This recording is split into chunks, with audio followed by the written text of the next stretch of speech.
The boardroom smelled faintly of burnt coffee and stale ambition. The fluorescent lights hummed overhead, buzzing in uneven rhythm with the clock on the wall. I adjusted the stack of reports in front of me for the third time, trying not to notice that my father hadn't looked at me once. He sat at the head of the polished mahogany table, sleeves rolled up, gray hair slicked back like a man born to command. Around him, his team of managers laughed too loudly at his dry jokes. I'd spent 3 weeks preparing this presentation. Every chart, every slide, every forecast, yet my name wasn't on the cover page. It read simply, "Prepared by Dale Benton and team." I was the team. When I first joined Benton Industries, I thought helping my father would mean something, an olive branch after years of distance. I'd told myself that if I worked hard enough, he'd finally see me as capable, worthy. "Claire, make sure those reports are copied for everyone before we start," he said without looking my way. "Yes, Dad." My voice sounded smaller than I intended. Across the table, Marcus Keller, one of the senior analysts, caught my eye and gave a subtle, sympathetic nod. He knew. Everyone did. As I walked to the copier, the hum of the machine drowned out the laughter behind me. I tried to focus on the rhythm of the paper sliding out, the scent of toner, anything that would stop the sting building in my chest. Through the glass walls, I could see the downtown skyline glowing orange in the evening light. Outside, people were heading home to families who probably asked about their day. When I returned, my father was already speaking. This quarter's numbers show growth, mostly due to strategic direction. He tapped his chest as if to punctuate the point. I sat quietly at the far end, flipping through the pages I'd prepared. Every statistic, every quote, every projection mine. After the meeting, as everyone began packing up, Marcus leaned toward me. "Your slides carried the whole pitch," he whispered. "He should have said your name." I smiled weakly. "He won't." Dad's voice cut through the air. "Claire, tidy up before you leave. And next time, maybe don't clutter the slides with so many colors. Keep it simple." The others chuckled politely. I bit the inside of my cheek until I tasted blood. When the room finally emptied, I gathered the leftover coffee cups and crumpled napkins. The chair at the head of the table still held his jacket, expensive and heavy, the faint smell of his cologne clinging to the air. For a second, I imagined what it would feel like to sit there, to have people listen when I spoke. Then the door opened, and he reappeared. "Oh," he said, surprised to see me still there. "You're still cleaning up?" "Just finishing." He adjusted his tie in the reflection of the window. "You know, business isn't really your thing, Claire. You're too emotional. You take everything personally. I was just hoping you'd like the forecast." The numbers looked strong. He waved a hand. "Numbers are easy. Leadership isn't. You'll understand someday." Then he smiled, the kind of smile that left bruises you couldn't see. "You'd never survive in business, sweetheart. But you've got heart. That counts for something." The door clicked behind him. I stood in the empty boardroom, surrounded by the echo of his words.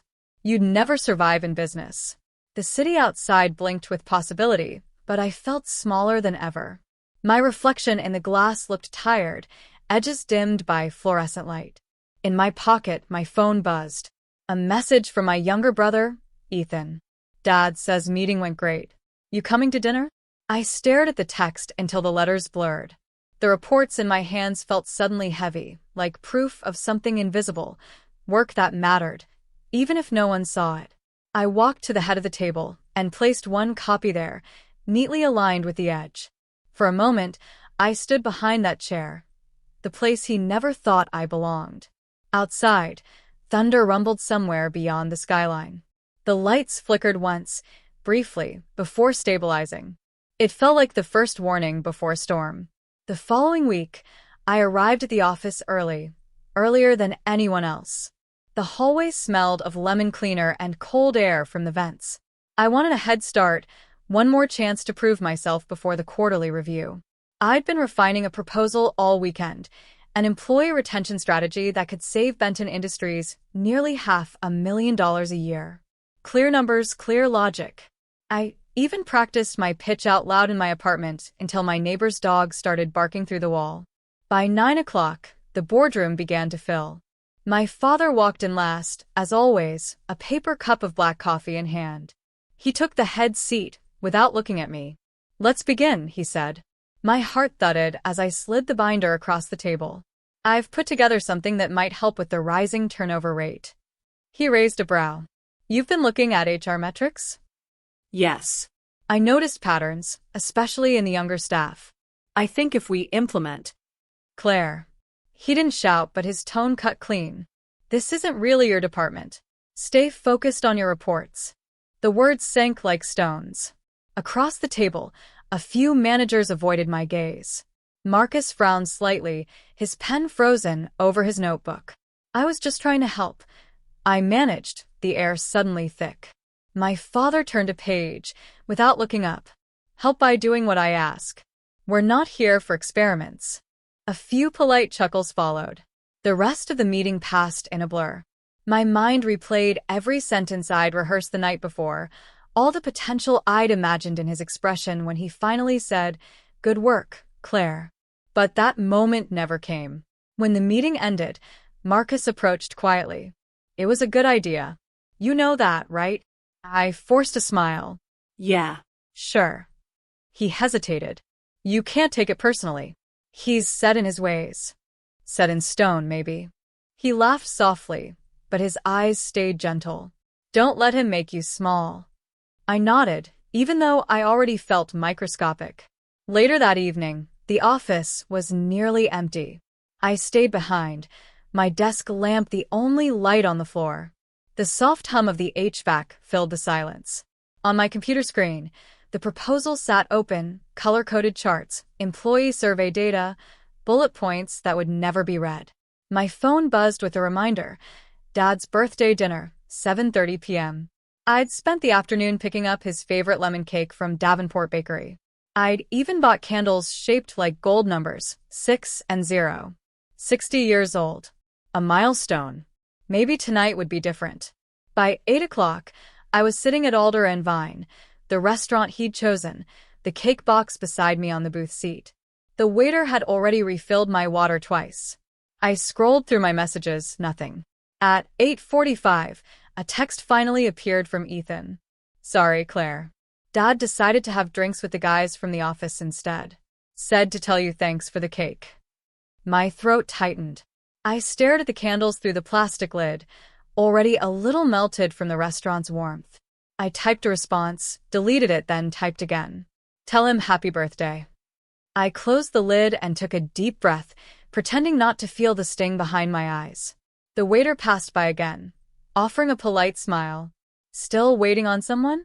"No," I said softly. "Not anymore." I asked for the check, boxed the cake, and walked out into the cool night. The streetlights stretched long shadows over the wet pavement. My reflection in the glass storefronts looked fragile, like someone halfway erased. When I reached home, I set the cake on the counter. The silence of my apartment wrapped around me, thick, heavy, familiar. I lit one candle anyway, just one. Watched the flame tremble. Then, quietly I whispered, "Happy birthday, Dad." The wax dripped slowly down the side, forming a tiny golden puddle. It was almost beautiful, the way something could melt so perfectly while breaking apart. When I was little, my father used to call me his little secretary. He'd hand me stacks of receipts from a small auto parts store, and I'd sit on the living room floor, sorting them by color-coded sticky notes. I was 8 years old. I didn't understand what half the numbers meant, but I knew that when I got them right, he smiled. And when I didn't, he'd sigh like the world had disappointed him. Mom used to laugh softly from the kitchen. "She's just a kid, Dale. Let her play." But he'd reply without looking up, "Discipline doesn't start when they're grown. It starts now." That's how I learned that love, in our house, was something you earned by being useful. Every summer, while other kids rode bikes or went swimming, I filed invoices and ran errands for his store. I'd sit behind the counter, trying to look professional while my legs swung under the stool. He'd introduce me to customers as the smart one, but the compliment always had a blade hidden inside. Ethan's the fun one, he'd add, patting my little brother's head. Claire keeps me organized. I didn't realize then that being organized meant being convenient. By the time I was 16, I was doing payroll. I'd drive to the bank every Friday with deposit slips in one hand and a check my father told me to sign in the other. It's just paperwork, he'd say when I hesitated. You trust me, don't you? I did. For a long time. Then came the night of my high school graduation. Everyone else's parents were taking pictures, hugging their kids, promising them the world. Mine stood a few feet away on his phone, telling an employee he'd handle it tomorrow. I still remember walking toward him, diploma in hand, smiling so wide it almost hurt. Dad, I did it. He looked up briefly. Good. Now don't get distracted with nonsense. We've got the summer inventory coming up. I thought he was joking. He wasn't. He dropped me off at the store the next morning at 7 a.m. sharp. I worked that whole summer, logging shipments, managing orders, watching other teens post beach photos online while I counted bolts and brake pads. When I mentioned maybe going to college out of state, he laughed. You wouldn't last a semester without me keeping you on track. So I stayed. And for years, I told myself it was loyalty, that I was helping family, that one day he'd say thank you. But he never did. He'd talk about the Benton legacy, about how he'd built everything from nothing. He never mentioned that I'd been the one doing his quarterly reports, negotiating vendor renewals, balancing accounts so the business wouldn't collapse. When Mom got sick, pancreatic cancer, everything cracked open. I took care of her every night after work, spoon-feeding her soup, reading to her in the dim hospital light. He barely came by. Said hospitals made him uncomfortable. The night she passed, I sat alone in the parking lot, calling him over and over. He didn't answer. The next morning, he showed up at the store like nothing had happened. She wouldn't want us to fall apart, he said. Something inside me shifted then, like a thread snapping quietly in the dark. Years later, when I finally moved out, he called me dramatic. You're too sensitive, Claire. You always have been. You make everything bigger than it is. But the truth was, everything was big. Every sigh, every dismissal, every half-smile that said you'll never be enough. Even after all that, I kept showing up. Every holiday, every birthday, hoping, stupidly, for softness. 2 years ago, he asked to borrow money. Said it was temporary, that the business was tight. I gave him $12,000, my entire savings. He never paid it back. When I reminded him months later, he said, "Oh, come on. Don't nickel and dime your old man. I raised you, didn't I?" That was the moment I realized he saw me not as a daughter, but as a resource. And yet, even knowing that, I still kept helping him, fixing his spreadsheets, organizing his meetings, cleaning up his messes. Because that's what I'd always done. I told myself I could change him by being good enough. But one evening, scrolling through social media, I found a photo that shattered whatever hope remained. It was a post from the company account, celebrating 10 years of leadership with our founder, Dale Benton, and his incredible team. In the picture, standing beside him was Marcus. My proposal folder, the one I'd spent months building, sat open on the table, my charts printed and highlighted. Caption: Marcus Keller's innovative strategy has increased retention by 30%. My fingers trembled as I read the comments, the congratulations, the praise. I wasn't even tagged. I closed my laptop, heart hammering. For a long time, I just sat there, the hum of the refrigerator filling the silence. It wasn't just about credit anymore. It was about identity. For the first time, I could see the pattern clearly, how every good thing I'd done had been rewritten with his name on it. And all I could think was, maybe the only way to be free is to stop asking for his approval. The idea terrified me, but it also felt like the first true thought I'd ever had. 3 weeks after that company post, I stopped checking social media altogether. Seeing Marcus's name under my work made my stomach twist every time. I told myself I didn't care anymore, that I was done. Then, on a rainy Thursday morning, an email arrived that made my pulse drop. Subject: Family Trust Account Adjustment.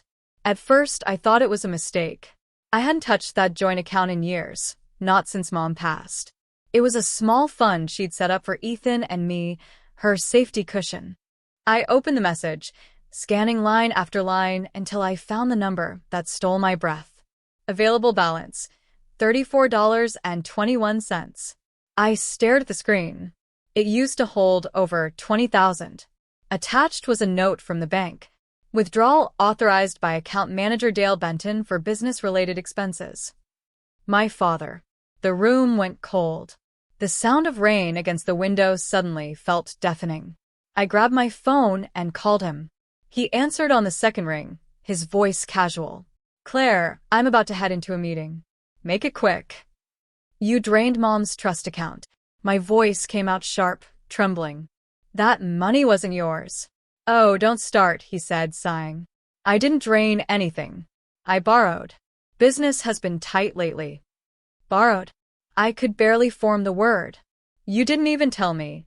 He chuckled, as if I'd said something naive. "You always make such a big deal out of everything. I'll pay it back when I can." "It wasn't your money to take." "Don't raise your voice," he snapped. "You sound hysterical. This is exactly why I never put you in charge of anything important." Something inside me cracked, not loud, not sudden, but like a quiet beam breaking under weight. "Mom set that money aside for emergencies," I said. "You knew that." He paused, his voice dropping to that cold, condescending tone I'd known my whole life. "Claire, you wouldn't even have that money if it weren't for me. Everything you have came from me." "No," I whispered. "It came from her." He scoffed. "You've always been dramatic." "I'll handle it. Don't call the bank again. You'll just make things messy." And then he hung up. For a few seconds, I just stared at my phone, waiting for it to light up again. It didn't. I opened my laptop, pulling up the account logs. Every transaction was there, transfers labeled business expenses, Benton Industries. Even the final withdrawal, $18,000, was signed off by him. My hands shook as I scrolled. The cursor blinked at the bottom of the page like a heartbeat. That night, I couldn't sleep. I sat by the window with the lights off, the glow of the city flickering across the rain-smeared glass. Ethan called around midnight. "Hey," he said, voice tired. "Dad mentioned something about the account. Said you're mad about it." "He stole from us, Ethan." He sighed. "I don't know if I'd use that word." "What word would you use?" "He said he's under pressure. Maybe just let it go." I laughed softly, bitterly. "Of course he did." Ethan hesitated. "He's still Dad, Claire.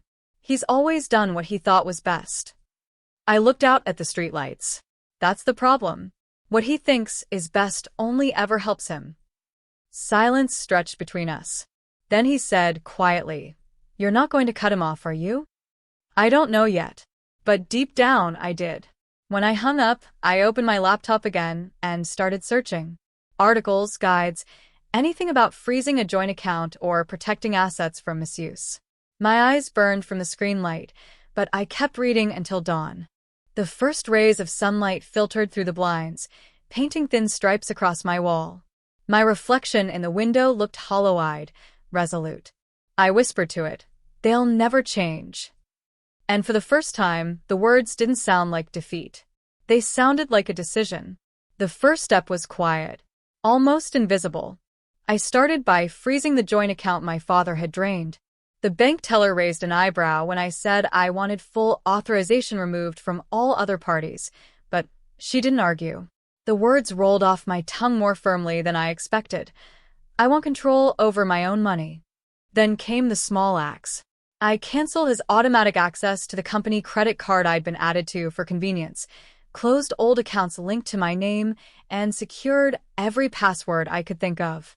Each click of the mouse felt like a lock snapping into place. That night, I sat at my desk with a cup of coffee, staring at the spreadsheets I'd pulled together for a side business idea. I wanted something small at first, consulting services, digital marketing, something I could manage while keeping my sanity intact. Marcus Keller, ever patient, had offered to help me structure a business plan.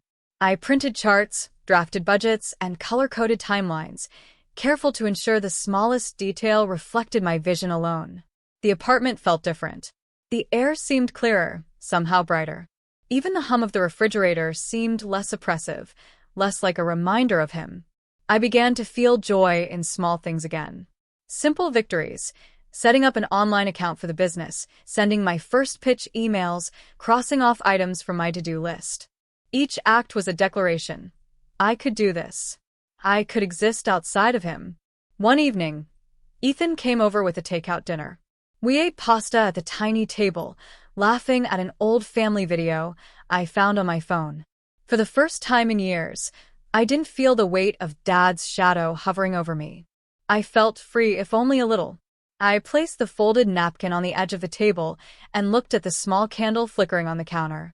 It reminded me of the birthday cake he'd ignored last month, the tiny golden flame I had lit alone.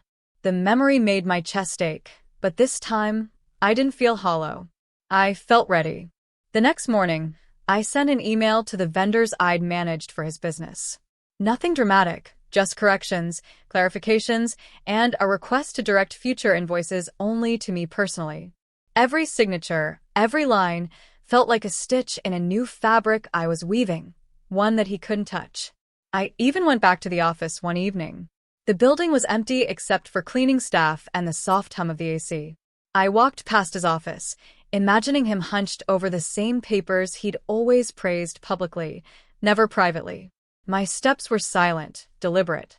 I opened the conference room door and laid down a folder. My side project plan, neatly stacked. I didn't shout. I didn't even knock.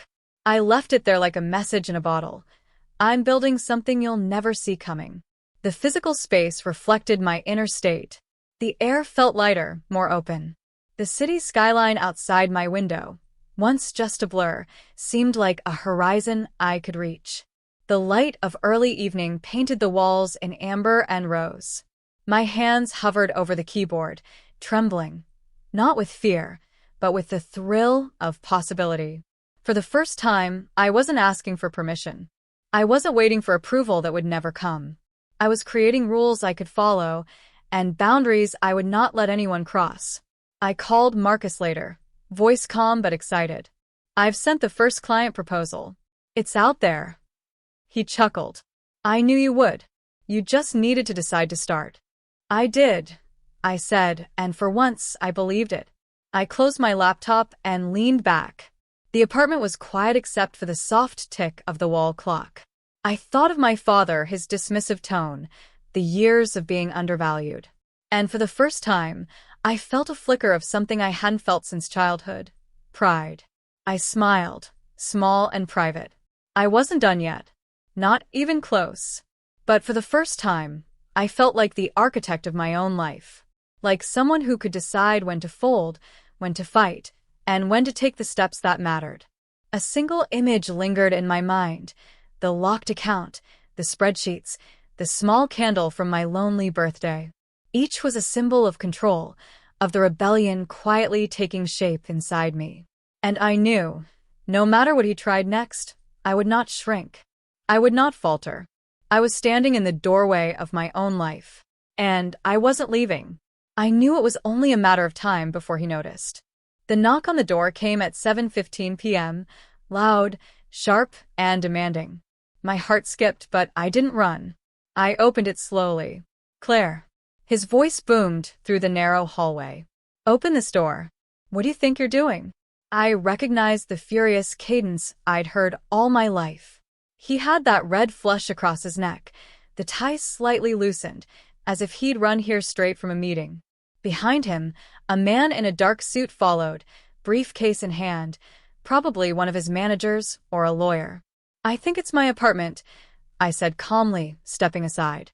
You can come in if you're invited. He barged past anyway, the air filling with his cologne and anger. This is ridiculous. I won't stand for it. You've frozen accounts, taken over vendors, and now you're running a business behind my back. I watched him, every inch a storm, and stayed quiet. My God, Dad. Ethan's voice trembled from the living room. He was peeking around the corner, eyes wide, unsure. I'm done standing by, I said firmly. This ends tonight. You'll not touch my finances or my work again. He laughed, but it was hollow, unsteady. You'll regret this. You have no idea what you're doing. I built everything you're playing with. I know exactly what I'm doing. The man in the suit stepped forward. Mr. Benton, perhaps you should listen. She has legal control over these accounts now. Any interference could be illegal. My father interrupted, his voice rising.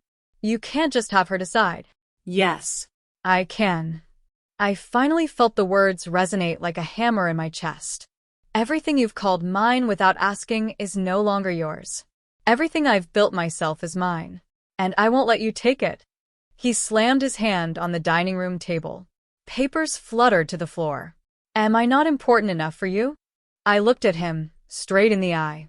You were never important to me the way I needed you to be. Ethan had stepped closer. Claire, let him hear this, I said. I need him to understand. He took a step back, shock and fury mingling across his face. I saw for a moment the man who had once tried to control every aspect of my life, reduced to someone grasping at empty air. The lawyer cleared his throat. I suggest we adjourn before anyone does something they regret. My father's fists clenched. He opened his mouth, closed it, and finally stormed toward the door. He paused. You think you've won? I've already started, I said quietly. Winning isn't the point. Control is. And this time I have it. The door slammed behind him. I closed it and leaned against it, letting the quiet return. Ethan exhaled slowly, relief washing over his face. Are you okay? He asked. I nodded, though the adrenaline still hummed in my veins. I am now. We sat in the quiet for a while. Outside, the neighbors' lights flickered on, some peeking curiously through blinds. Somewhere down the street, a dog barked. For the first time in years, I felt steady. The weight of obedience, of waiting for his approval, lifted from my shoulders. My home, my space, my choices, they were finally mine. Later, as I cleaned up the scattered papers, I realized something important. I hadn't shouted, I hadn't threatened, I hadn't begged. I had simply stated boundaries. And boundaries, calm, unwavering boundaries, carried more power than years of yelling ever could. Ethan brought me a cup of tea. You are incredible, he whispered. I smiled softly, feeling warmth return to my chest. It wasn't about being incredible. It was about being myself. And I finally am. I glanced around the apartment, at the tidy desk, the stacks of proposals, the small candle flickering on the windowsill. The chaos outside couldn't touch this calm. The storm had come, as I expected, but I had weathered it without breaking. And for the first time I knew, no matter what he tried next, I would not bend. I had learned how to stand. The morning after the confrontation, the apartment felt different. The silence was no longer heavy, it was breathable.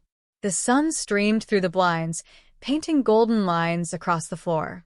For the first time in years, I felt the air around me was mine. I hadn't expected company, yet the doorbell rang mid-morning.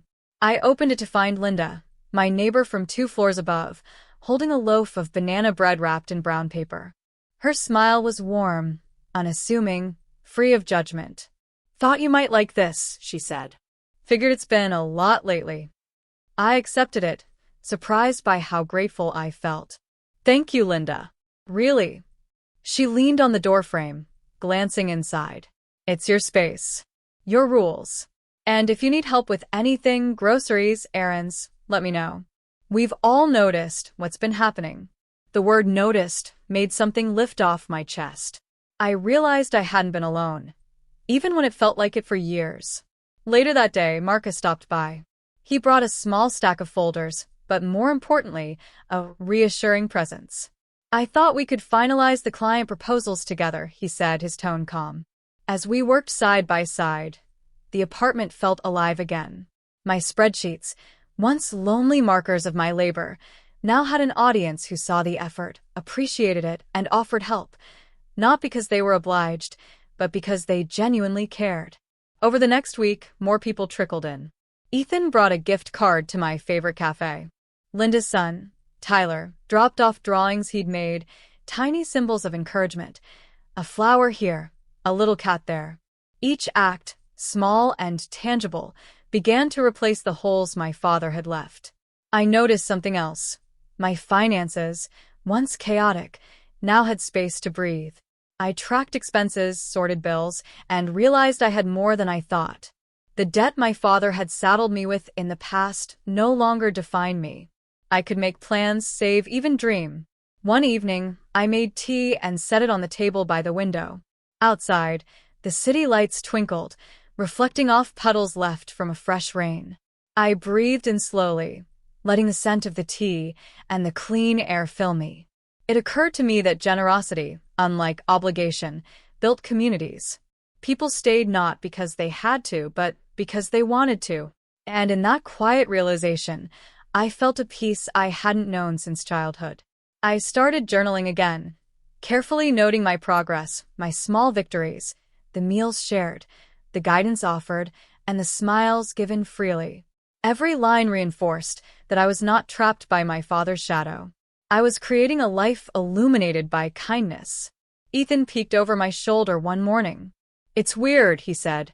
Seeing you like this. "You're a lighter." "I feel lighter," I admitted. "For once, the house feels bigger." He smiled, sitting beside me. Good. "You deserve that." The mailbox brought more than bills and advertisements. Notes of support began to appear. Handwritten cards from coworkers, a simple thinking of you from a client I'd helped in the past. Even mundane moments became victories. Grocery bags carried without worry, emails sent with confidence, laughter shared with someone who genuinely cared.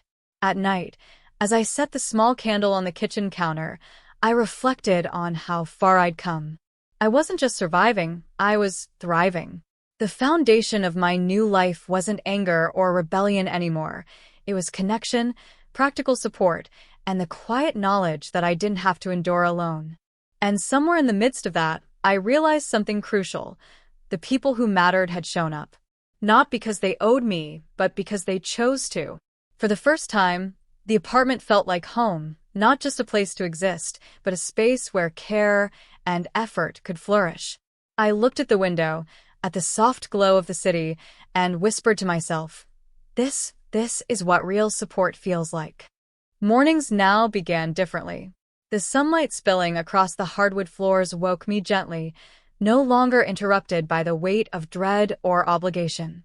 I brewed coffee in my own mug, the aroma rich and grounding, and sat at the small wooden table to review my day. Ethan had school early, so I packed his lunch, a small note tucked inside. "Have an amazing day. Love, Claire."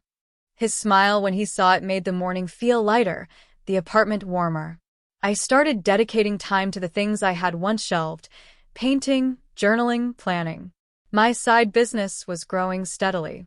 Each proposal sent, each client call taken, was a reminder that my skills and vision belonged to me, and no one else could claim them. Even my apartment reflected the change. I painted one wall a soft sage green, a color I'd always loved but never had the courage to choose. On the windowsill, I planted small flowers, tulips and daisies. Watching them grow felt symbolic, almost ceremonial. Every bloom was a testament to patience and care, to life reclaimed. At the local cafe, I met Jordan, a new connection from a networking workshop. He was patient, genuinely interested, and never condescending. Together, we shared ideas, exchanged feedback, and occasionally laughed at the absurdity of early startup missteps. For the first time in a long time, I could envision partnerships that felt equal, supportive, and respectful. Ethan thrived too. His confidence had grown visibly. He volunteered in class, started a new art club, and even tried out for the school soccer team. I watched him practice in the backyard, thinking how far both of us had come. Where once fear had governed our steps, curiosity and courage now led the way. Occasionally, my father reached out, emails, calls, subtle inquiries. I declined most. When I responded, it was polite, firm, boundary-driven. I no longer needed his approval, nor did I crave it. My life was no longer subject to his whims. I also nurtured friendships I'd neglected for years. Coffee with Linda became routine. Even Marcus stopped by for occasional advice, celebrating milestones with quiet pride, never overshadowing my ownership. One evening, I hosted a small dinner. Ethan, Marcus, and Jordan. The apartment smelled of roasted vegetables, garlic, and fresh bread. We laughed over clumsy cooking attempts, shared stories of childhood misadventures, and marveled at small victories. I paused by the kitchen counter, looking at the fresh paint, the plants, the cluttered notebooks and charts that now represented possibility instead of obligation. It was a visible reflection of a new rhythm, a life I'd rebuilt on my own terms. At night, I would sometimes sit at the window, the city lights reflecting in the glass. The skyline, once just a blur of stress and ambition, now felt like a horizon of opportunity. I scribbled in my journal, noting victories, financial, personal, emotional, and dreams yet to come. Through it all, one thing remained constant, a sense of control, of self-possession I had never known. Where once every decision felt mediated by his approval or dismissal, now every choice was mine. And that freedom, quiet, deliberate, and earned, was more valuable than anything he had ever handed me. The apartment, once a place to endure, now felt alive. Laughter, creativity, and the scent of fresh flowers filled the space. Even the small candle I kept on the counter flickered with gentle steadiness, a symbol of continuity and growth. I realized that rebuilding wasn't about erasing the past, it was about learning from it, planting seeds of new life, and nurturing them with care. Each step I took, no matter how small, was a declaration. I was capable, independent, and finally at peace. And as I looked over at Ethan practicing soccer in the backyard, I whispered to myself, "This is ours. This is freedom. This is home." A year later, the apartment felt like a sanctuary. Morning light spilled across the living room, warming the walls I had painted sage green. The flowers on the windowsill had multiplied. Tulips and daisies danced gently in the breeze. Ethan had grown taller, his laughter louder, his confidence unshakable. He ran around the yard, soccer ball in tow, calling for me to watch his newest trick. I cheered, genuine pride filling my chest, untainted by the shadows of the past. I sipped coffee at the small wooden table, my laptop open with spreadsheets and emails from my business clients. The rhythm of work no longer felt suffocating. It felt alive, purposeful, and mine. Each completed project was a testament to the life I had built from scratch, one that no one could take from me. Occasionally, I received emails from my father. Polite, tentative, sometimes apologetic. I read them, considered them, but most remained unanswered. Any attempts at reconciliation were now under my terms, carefully measured, boundaries firmly in place. That afternoon, I found myself in the kitchen, wrapping a small gift, a book for Marcus's birthday. I placed a note inside. "Thank you for believing in me. Always." Small gestures of gratitude filled this life now. They weren't forced or transactional. They were real, reflective of a network of support that had blossomed in the absence of manipulation. The city outside gleamed, wet from an afternoon rain. I opened the window slightly, letting the cool breeze flow in. It carried the scent of rain on asphalt and the distant laughter of children in the park below. I closed my eyes and inhaled deeply. I reflected on how far we'd come, Ethan and I. From days of being diminished, invisible, unworthy in the eyes of someone who should have cherished us, to this, a home, a business, a life crafted deliberately and lovingly. I realized the lesson my journey had imparted. Real family isn't always the people you're born to, it's the people who show up, who support, who nurture without taking. I picked up my journal and wrote slowly, deliberately. Boundaries are not walls. They are freedom. Family is defined by care, not blood. And home. Home is where love and respect reside. Later that evening, I baked a small cake. Not for my father, not for any obligation, just for us. Ethan helped, flour dusting his hair and cheeks, laughter spilling freely. We lit one candle and made a wish together. Looking at his smiling face, I felt a deep, serene joy.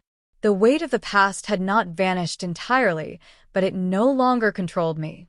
The echoes of manipulation and dismissal had been replaced by intentional choice, by the warmth of real support, and by the quiet satisfaction of self-possession. I stood by the window later, watching the lights of the city blink against the night sky. The air smelled faintly of rain and hope. I thought about the future, bright, unclaimed, and fully ours. Finally, I whispered to the room, the city, the world, freedom. And in that moment, it wasn't just a word. It was a life.